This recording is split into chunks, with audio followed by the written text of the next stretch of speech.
Your body can store carbs just fine without a crazy carb loading protocol.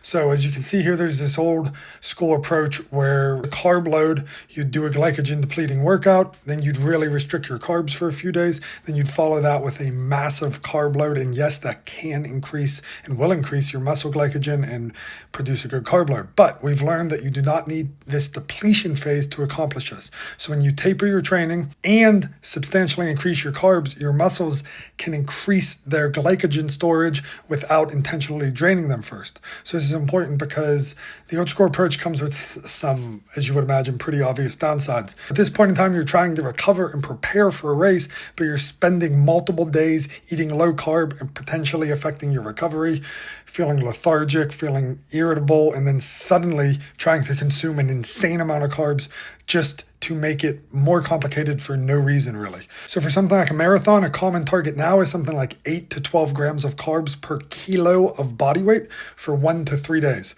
For something like a high rocks, you actually want to trend more towards half marathon strategies because, as you would imagine, there's not much research out there yet on carb loading for a high rocks and nutrition around the high rocks, but the half marathon is going to be that similar time domain. So you can implement a half marathon carb loading strategy there.